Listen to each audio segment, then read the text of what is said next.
Hello everyone, welcome to Sarang Edification. I am Sarang Sinha. इस video में हम लोग देखेंगे क्लास 7 का चैप्टर 2 दादी माँ।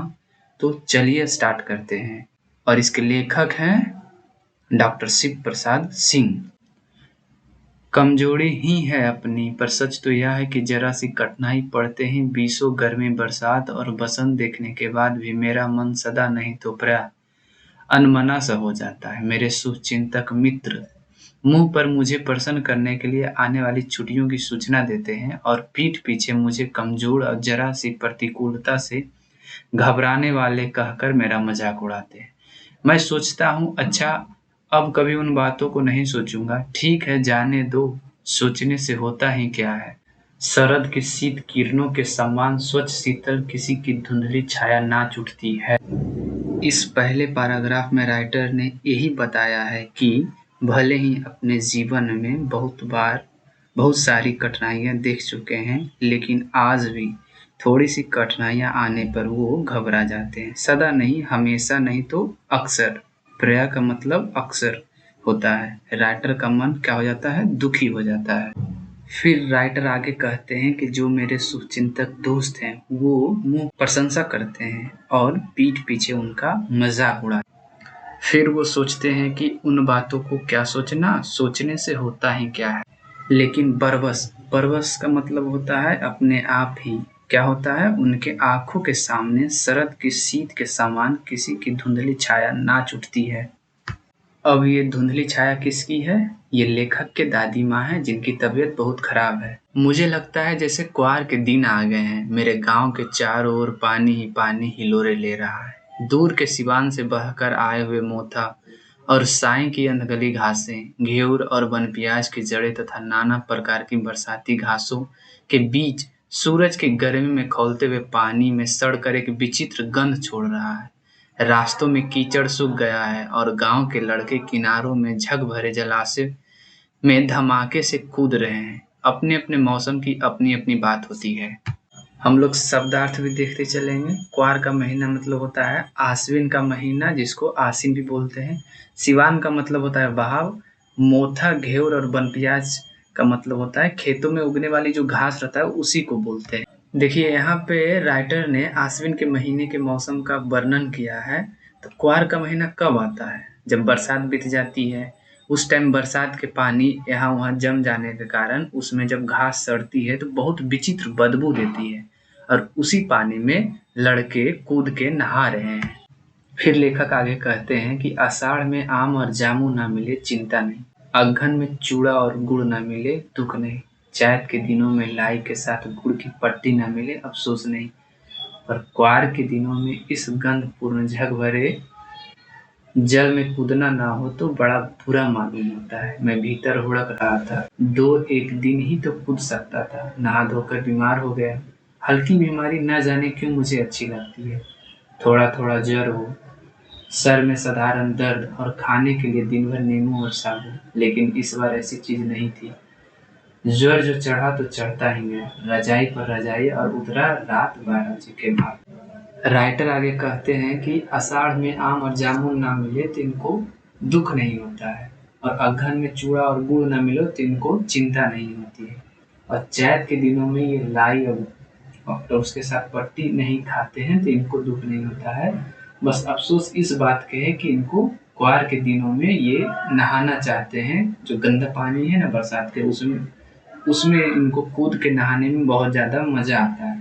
तो नहाए तो इनका तबीयत हो गया खराब, आ गया बहुत कस के बुखार, जो उतरा 12 बजे के बाद।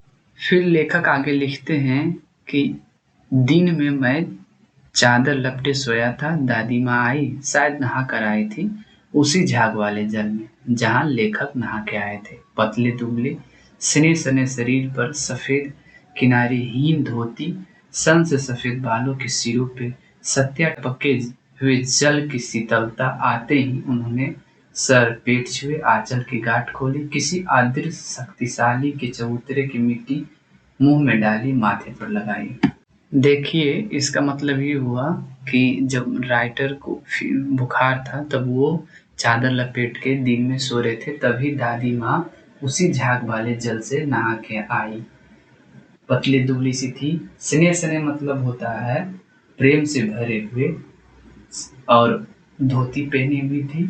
और सत्या मतलब होता है अभी अभी, और आंचल का मतलब होता है साड़ी का पल्लू। और ये एक मिट्टी लाए थे जो आंचल से खोल के इनको खिलाए। अदृश्य मतलब होता है जो ना दिखे, और वे उनके मुंह में खिलाए और फिर माथे पर लगा दिए। राइटर आगे लिखते हैं कि रात दिन चरपाई के पास बैठी रहती थी, कभी पंखा झलाती, कभी जलते हुए हाथ पैर कपड़े से सहलाती, सर पर दालचीनी का लेप करती और 20 बार छू छू कर ज्वर का अनुमान करती। हांडी में पानी आया कि नहीं, उसे पीपल की छाल से छौंका कि नहीं, खिचड़ी में मूंग की दाल एकदम मिल तो गई है, कोई बीमार के घर में सीधे बाहर से आकर तो नहीं चला गया। ये लाखों प्रश्न पूछ पूछ कर घर वालों को परेशान कर देती थी। इसके बाद उन्होंने यही बताया है कि किस तरह लेखक के दादी माँ उनकी दिन भर ख्याल रखती है। आगे देखते हैं। दादी माँ को गवाई गांव की 50 किस्म की दवाएं के नाम याद थे। गांव में जब किसी का तबीयत खराब होता था तो उनके पास पहुंचती थी, और वहां भी वही काम, हाथ छूना, माथा छूना, पेट छूना। फिर भूत से लेकर मलेरिया, सरसाम, निमोनिया तथा निमोनिया तक का अनुमान विश्वास के साथ सुनाती। महामारी और विसूचिका के दिनों में रोज सवेरे उठकर स्नान के बाद लौंग और गुड़ मिश्रित जलधार, गुड़ और धूप सफाई कोई उनसे सीख। दवा में देर होती, मिश्री या शहद खत्म हो जाता, चादर या गिलाफ नहीं बदले जाते तो वो जैसे पागल हो जाते। बुखार तो मुझे अभी आता है। इस पैराग्राफ में लेखक ने कहा है कि उनकी दादी माँ को बहुत सारे दवाओं के नाम याद थे। अगर गांव में किसी का भी तबीयत खराब होता था तो वो उनके पास पहुंच के उनका माथा छूना, हाथ छूना, उसके बाद बीमारी का नाम बताना और फिर कॉन्फिडेंस से उस बीमारी का दवा बताती थी। और फिर कभी अगर जब इनके गांव में जब महामारी के समय ये कितना साफ सुथरा रहती थी, लेखक उसके बारे में विवरण कर रहे हैं। फिर लेखक आगे लिखते हैं कि नौकर पानी दे जाता है, मेष महाराज अपने मन से पकाकर खिचड़ी या साबू, डॉक्टर साहब आकर नाड़ी देख जाते हैं, और कुनैन मिक्सचर की शीशी की तिताई के डर से बुखार भाग भी जाता है, पर ना जाने क्यों ऐसे बुखार को बुलाने का जी नहीं होता। लेखक ने आगे लिखा है कि वो आज भी बीमार होते हैं तो नौकर पानी दे जाता है, और खाना बनाने वाले खाना बना के दे जाते हैं, डॉक्टर साहब आके चेक करके जाते हैं, पर पहले जैसी बात नहीं रही। वो दादी जैसा देखभाल कोई नहीं करता है, और अब इनको बीमार होने में मजा भी नहीं आता है। तो आगे राइटर कहते हैं कि किशन भैया की शादी ठीक हुई। दादी माँ के उत्साह और आनंद का क्या कहना, दिन भर गायब रहते, सारा घर जैसे उन्होंने सर पे उठा लिया हो। पड़ोसिनों पड़ोसिनों आती, बहुत बुलाने पर दादी माँ आती, बहन बुरा न मानना, कार परोजन का घर ठहरा, एक काम अपने हाथ से ना करूं तो होने वाला नहीं। जानने को यूं सभी जानते थे कि दादी माँ कुछ नहीं करती, पर किसी काम में उनकी अनुपस्थित वस्तुतः विलंब का कारण बन जाती। उन्हीं दिनों की बात है, एक दिन दोपहर को मैं घर लौटा, बहरे निकसार में दादी माँ किसी पर बिगड़ रही थी। देखा, पास के कोने में दुबकी रामी की चाची खड़ी है। लेखक ने इस पैराग्राफ में बताया है कि जब उनकी भाई का शादी हो रहा था तब दादी माँ बहुत ज़्यादा उत्साह पूर्वक और आनंद से भरे थे। वो हमेशा अपने कामों में और घर के कामों में बिजी रहते थे। जब कोई पड़ोसी उनसे मिलने आता था तो वो कहते थे कि हम बहुत काम है, अगर मैं एक काम भी नहीं करूँ तो घर का कोई काम नहीं होगा। ऐसे लोग जानते थे कि दादी माँ से कोई काम होगा नहीं, क्योंकि उनकी आयु बहुत थी। लेखक एक घटना की चर्चा करते हैं कि दादी माँ किसी को डांट रही थी। वो कौन थी? रामी की चाची थी। आगे, सोना होगा धन्नो, रुपये मैं सूद के आज दे दे, तेरी आंख में तो शर्म है नहीं, मांगने के समय कैसे आई थी, पैरों पे नाक रगड़ती फिरी, किसी ने एक पाई भी ना दी। अब लगी है आजकल करने, फसल में दूंगी, अब क्या तेरी तेरी खातिर दूसरी फसल कटेगी। लेखक एक घटना के बारे में बता रहे हैं कि कैसे दादी माँ ने किसी को रुपए सूद पे दिए थे, उसी से दादी माँ वापस पैसे मांग रही है आगे। दे दूंगी मालकिन, रामी की चाची रोती हुई दोनों हाथों से आंचल पकड़े दादी माँ के पैरों की ओर झुकी। बिटिया की शादी है, आप ना दया करोगी तो उस बेचारी का निस्तार कैसे होगा। हट हट, अभी नहा के आ रही हूँ।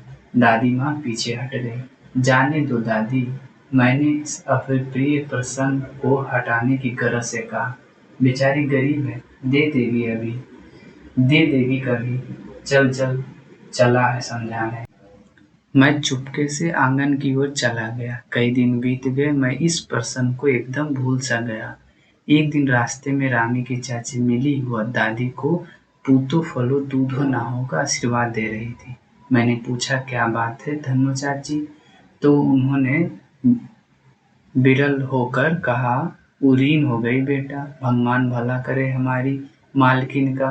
कल ही आई थी, पीछे का सभी रुपया छोड़ दिया, ऊपर से 10 रुपये का नोट देकर बोली, देखो धन्नो, जैसी तेरी बेटी वैसे मेरी, 5-10 के लिए हंसाई ना हो, देवता है बेटा देवता।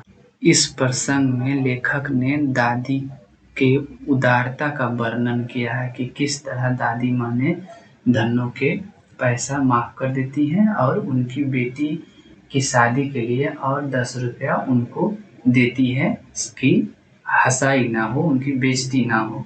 उस रोज तो बहुत डांट रही थी। मैंने पूछा, वह तो बड़े लोगों का काम है बाबू, रुपया देकर डांटे भी ना तो लाभ क्या। मैं मन ही मन इस तर्क पर हंसता हुआ आगे बढ़ गया। इस पैराग्राफ से यही पता चलता है कि कैसे बड़े लोगों की उदारता देखकर गरीब लोग खुश हो जाते हैं। आगे, किशन के विवाह के दिनों की बात है। विवाह के 4-5 रोज पहले से ही औरतें रात रात भर गीत गाती। विवाह की रात को अभिनय भी होता। यह प्राय एक ही कथा का करता है। उसमें विवाह से लेकर पुत्रोत्पत्ति तक के सभी दृश्य दिखाए जाते हैं। सभी पाठ औरतें ही करती है। मैं बीमार होने के कारण बारात में नहीं जा सका। मेरा भाई राघव दलान में सो रहा था। वह भी बारात जाने के बाद पहुंचा था। औरतों ने उस पर आपत्ति की। दादी माँ बिगड़ी, लड़के से क्या शर्माना, लड़के से क्या पर्दा, लड़के और ब्रह्मा का मन एक सा होता है। राइटर आगे लिखते हैं, मुझे भी पास ही एक चारपाई पर चादर उड़ाकर दादी माँ ने चुपके से सुला दिया था। बड़ी हंसी आ रही थी। सोचा कहीं जोर से हंस दूं, भेद खुल जाए तो निकाल बाहर किया जाऊंगा। पर भाभी की बात पर हंसी रुक न सकी और भंडाफोड़ हो गया। देवू की माँ ने चादर खींच ली। कहो दादी, यह कौन बच्चा सोया है, बेचारा रोता है शायद, दूध तो पिला दूं। हाथापाई शुरू हुई। दादी माँ बिगड़ी, लड़के से क्या लगती है। सुबह रास्ते में देवू की माँ मिली। कल वाला बच्चा भाभी। मैं वहां से जोर से भागा और दादी माँ के पास खड़ा हुआ। वस्तुतः किसी प्रकार का अपराध हो जाने पर जब हम दादी माँ की छाया में खड़े हो जाते और अभय दान मिल जाता। यहाँ पर राइटर ने यही बताया है कि कैसे वो अपने भाई के शादी के बारात में नहीं जा पाए और उनकी दादी माँ ने उन्हें चुपके से एक चारपाई पे सुलाया। यहाँ पर राइटर ने बताया है कि किस तरह उनके भाई के शादी में जब वो बारात पर नहीं जा पाए तो उनकी दादी माँ ने उनको एक चारपाई में चादर उड़ा के चुपके से सुला दिया। जब औरतों का नाच गाना शुरू हुआ तो औरतों को उस पर आपत्ति हुई और उसकी दादी माँ ने उनको डांट या बेइज्जती से किस तरह बचा लिया। आगे, स्नेह और ममता की मूर्ति दादी माँ की एक एक बात आज कैसी कैसी मालूम होती है। परिस्थितियों का बातें चक्र जीवन को सूखे पत्ते सा कैसे नचाता है, इसे दादी माँ खूब जानती थी। दादा की मृत्यु के बाद से ही वे बहुत उदास रहती। संसार उन्हें धोखे की मिट्टी मालूम होता। दादा ने उन्हें स्वयं जो धोखा दिया, वे सदा उन्हें आगे भेजकर अपने पीछे जाने की झूठी बातें कहा करते थे। दादा की मृत्यु के बाद कुकुरमुत्ते की तरह बढ़ने वाले मुंह में राम, बगल में छुरी वाले दोस्तों की शुभचिंता ने स्थिति और भी डगमगोल कर दी। आगे राइटर ने बताया है कि परिस्थितियों के बातेचक होता है बवंडर या आंधी, जीवन को कैसे सूखे पत्ते की तरह नचाता है। अर्थात हमारे जीवन हमारे परिस्थितियों के अधीन है, और जैसे परिस्थितियाँ अच्छी और बुरी होती है तो हमारा जीवन भी उसी हिसाब से बदल जाता है। वे बताते हैं कि जब उनके दादाजी की डेथ हो जाने के बाद उनकी दादी माँ बहुत उदास रहने लगी और संसार वही धोखे की टट्टी मालूम होता है। इसका अर्थ है छल से भरा हुआ या एक भुलावा, और संसार उन्हें एक छल के समान लगती। दादी को लगता था कि दादा के पहले उनकी मौत होगी, जैसा दादा बताते थे, पर क्या हुआ कि दादाजी का पहले मृत्यु हो गया। इसके कारण संसार से उनका विश्वास ही उठ गया। यही लिखते हैं राइटर। आगे दादा के श्राद्ध में दादी माँ के मना करने पर भी पिताजी ने जो अतुल संपत्ति व्यय की, वह घर की तो थी नहीं। अर्थात दादाजी के श्राद्ध में उनके पिताजी ने अपने दोस्तों और शुभचिंतकों से पैसे लेकर बहुत सारा खर्चा किया, और दादा और दादी माँ ने इसके लिए बहुत मना किया था। तो अब यही दोस्त उन पैसों की मांग करने लगे हैं, जिसके कारण उनके घर में बहुत सारे परेशानियां आ गई। दादी माँ अक्सर उदास रहा करती। माह के दिन थे, कड़ाके का जाड़ा पड़ रहा था, पछुआ का सन्नाटा और पाले की शीत हड्डियों में घुसी पड़ती। शाम को मैंने देखा दादी माँ गीली धोती पहने कोने वाले घर में एक संदूक पर दिए जलाए हाथ जोड़कर बैठी है। उनकी स्नेह कतार आंखों में मैंने आंसू कभी नहीं देखे थे। मैं बहुत देर तक मन मारे उनके पास बैठा रहा। उन्होंने आंख खोली। दादी माँ, मैंने धीरे से कहा। इसके बाद वो बताते हैं कि जब उनके दादाजी के डेथ हो गई तो उनकी दादी माँ अक्सर बहुत ज़्यादा उदास रहती थी। माह का महीना में बहुत ठंड रहती है। उस कड़ाके की ठंड में दादी माँ गीली धोती पहने बॉक्स पर, जिसको बक्सा बोलते हैं, बॉक्स पर दिए जलाकर हाथ जोड़कर दादाजी को याद कर रही थी। उन्होंने आंखें खोली। दादी माँ, मैंने धीरे से कहा, क्या है रे, तू यहाँ क्यों बैठा है? दादी माँ, एक बात पूछूं, बताओगी ना? मैंने उनकी स्नेहपूर्वक आंखों की ओर देखा। क्या है, पूछ। तू रोती थी। दादी माँ मुस्कुराई। पागल, तूने अभी खाना नहीं खाया? खाया ना? चल चल, धोती तो बदल लो। दादी माँ, मैंने कहा। मुझे सर्दी गर्मी नहीं लगती बेटा। वे मुझे खिंचती रसोई ले गई। सुबह मैंने देखा चारपाई पर बैठे पिताजी और किशन भैया मन मारे कुछ सोच रहे हैं। दूसरा चारा ही क्या है, बाबू बोले। रुपया कोई देता नहीं, कितने के तो अभी पिछले भी बाकी हैं। वे रोने रोने से हो गए। रोता क्यों है रे? दादी माँ ने उनका माथा सहलाते हुए कहा। मैं तो अभी हूँ ही। उन्होंने संदूक खोली, एक चमकती सी चीज निकाली। तेरा दादा ने यह कंगन मुझे इसी दिन के लिए पहनाया था। उनका गला भराया। मैंने इसे पहना नहीं, इसे सहेज कर रखती आई हूँ। यह उनके वंशज की निशानी है। उन्होंने आंसू पोंछकर कहा। पुराने लोग आगा पीछा सब सोचते थे बेटा।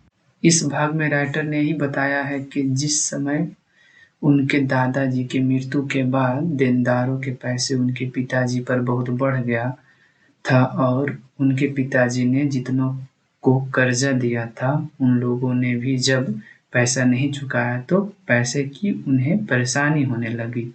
तो दादी माँ ने इस मुश्किल समय में दादाजी का दिया हुआ कंगन निकाल कर दी ताकि कर्जदारों को पैसा चुकाया जा सके।